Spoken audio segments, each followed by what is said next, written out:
Pourquoi un pervers narcissique se fait passer pour la victime et échange les rôles? Bonjour à tous mesdames, messieurs et bienvenue dans cette vidéo, je suis ravie de vous retrouver.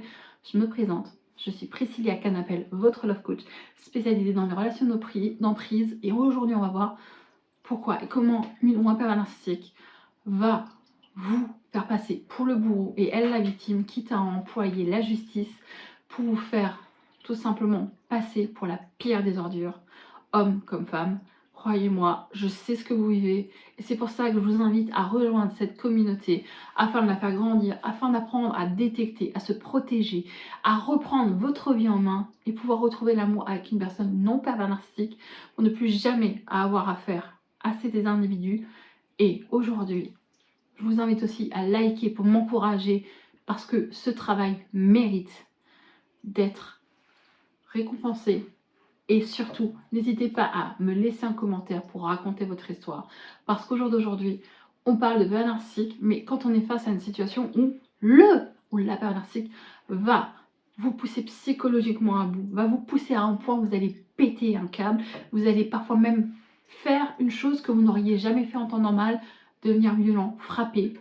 Et qu'est-ce qu'elle va faire cette personne? Elle va téléphoner aux autorités, elle va se faire passer pour une victime, elle va vous dire et leur dire que vous êtes violent, que vous êtes dangereux, qu'elle veut être protégée et va faire intervenir la justice dans les cas les plus extrêmes pour que vous soyez punis et que tout le monde voit que vous êtes la mauvaise personne, que vous êtes la personne toxique, que vous êtes le fou, que vous êtes la folle.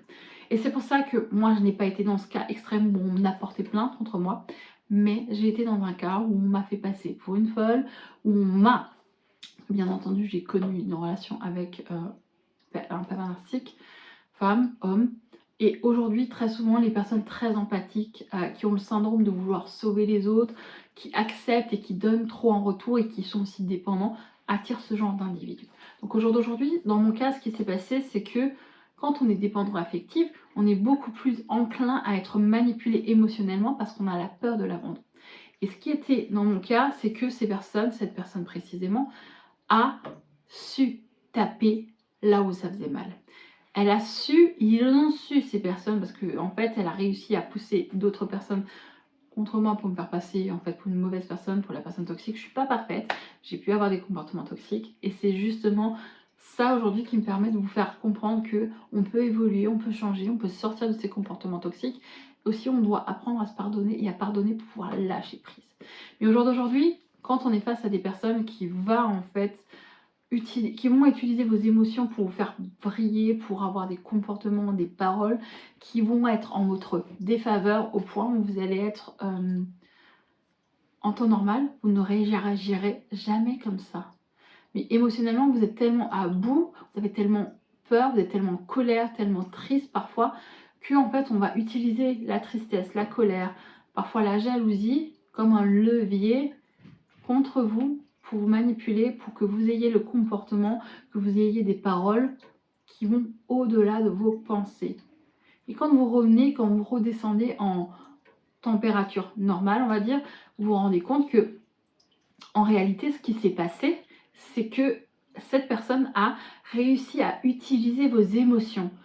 Votre comportement, en fait, découle du fait que vous avez encaissé, accepté, encore et encore et encore et encore et encore, jusqu'à ce qu'en fait le ballon ait fini par exploser. Et à ce moment-là, en fait, vous allez avoir des actes de violence, des insultes, vous allez jeter des choses, vous allez crier, vous allez dire que si cette personne ne se calme pas, vous allez lui péter la gueule, un exemple. Et bien, justement, de dire, ouais, c'est ce genre de comportement qu'en temps normal je n'aurais pas et je le regrette. Vous allez vous dire, mais est-ce que je suis vraiment une mauvaise personne? En réalité, non. C'est juste que émotionnellement, comme je l'ai dit, ça va être encore et encore et encore de la surcharge d'émotions que vous allez emmagasiner en vous, que ces pervers narcissiques ou cette pervers narcissique utilisent tout simplement avec, disons, la petite goutte qui va faire déborder le vase pour pouvoir vous pousser dans le sens où elle veut que vous ayez, pour pouvoir vous faire tout simplement passer pour le bourreau. Elle est capable de pleurer, elle est capable de s'infliger parfois même des violences et de dire que c'est vous qui l'avez frappé, c'est vous qui avez fait ceci, c'est vous le responsable. Parce que très souvent, en fait, les ou la pervers narcissique, le pervers narcissique, je vais le dire au masculin, c'est plus simple, utilise ce qu'on appelle le gaslighting. Le gaslighting est une méthode de manipulation qui va consister en fait à vous déstabiliser psychologiquement, à vous faire croire en fait que vous ayez eu un comportement répréhensible tel des coups, de la violence physique, alors que c'est elle en fait qui vous a frappé, qui vous a claqué, ou peu importe, qui vous a poussé. Un exemple, on va être dans une situation, je vais vous donner un exemple et vous allez essayer de visualiser la scène. Vous êtes face à un pervers narcissique qui va en fait vous pousser, qui va vous gifler. Et vous, pour vous défendre, bah, vous allez aussi pousser, gifler, taper, je ne sais quoi. Et en fait, à ce moment-là, cette situation, vous savez très bien ce que vous avez vécu. Vous avez très bien conscience que c'est lui qui a commencé à vous pousser, que vous vous êtes senti en danger et que vous vous êtes défendu. Mais la situation dans laquelle où vous avez vécu ça, cette personne va vous faire, au fur et à mesure du temps, dire « tu m'as poussé en premier, c'est pour ça que j'ai réagi, tu m'as mordu, tu m'as frappé, tu m'as giflé, c'est toi qui as commencé. Non, c'est pas vrai. » Il va vous répéter ainsi de suite, ainsi de suite. Non, c'est toi, jusqu'au point où vous allez plus savoir en fait, est-ce que je l'ai frappé en premier? Est-ce que c'est moi qui ai réagi? Est-ce que j'en en peux plus? Est-ce que je l'ai frappé? Je ne sais plus. Est-ce que j'ai hurlé sur lui? Je me souviens plus.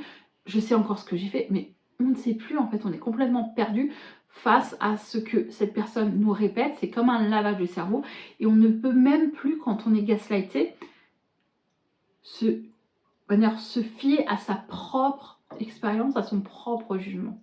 Et justement, quand on est dans cette situation de gaslighting, de provocation, de violence psychologique, d'humiliation, de violence physique, parce que pas tous les pervers narcissiques sont violents, on va accepter jusqu'au jour où on ne va plus en pouvoir et on va parfois, après des mots, une réaction, un comportement qu'on ne va plus pouvoir supporter parce qu'on aura les boules, on aura une overdose, on va attaquer et à ce moment-là, quand on va attaquer, cette personne va utiliser cette attaque, ces bleus, ces comportements, cette violence contre nous pour dire « Allô, mon conjoint, ma conjointe m'a frappé et je veux porter plainte ». Et elle va tout faire en fait pour vous faire souffrir, quitte à vous enlever vos enfants, à vous dire que vous êtes incapable de gérer et en fait vous décrédibiliser aux yeux des autres pour pouvoir se faire passer pour une victime. C'est l'un de ces trucs favoris parce que c'est toujours l'autre le problème, c'est toujours lui le pauvre. En fait, c'est une façon de garder le pouvoir et de vous faire croire que vous êtes une mauvaise personne, que vous êtes toxique et que c'est vous qui avez un problème, non cette personne.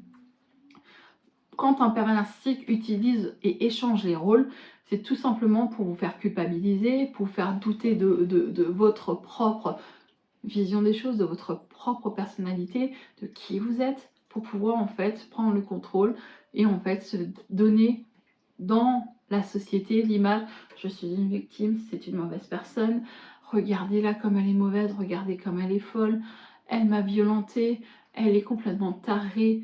Et c'est justement en fait, même quand le pervers narcissique est en couple avec une autre personne, va vous pousser psychologiquement à bout pour vous provoquer derrière, tout en étant déjà en couple, tout en étant avec quelqu'un pour vous dire « ok, je suis dans cette situation, il me provoque, il m'humilie, il me dit que je vais tout faire pour t'enlever des enfants, etc. Et de toute façon, tu n'es pas un bon père, tu n'es pas une bonne mère, et je vais le prouver à tout le monde, etc. » Si vous avez été dans cette situation-là, comme je le dis, laissez-moi un commentaire, qu'on en discute. Ça me permettra aussi de comprendre ce que vous avez vécu et de permettre aussi d'apporter beaucoup plus de réponses dans des futures vidéos ou si vous avez des questions sur un thème précis, n'hésitez pas à le faire.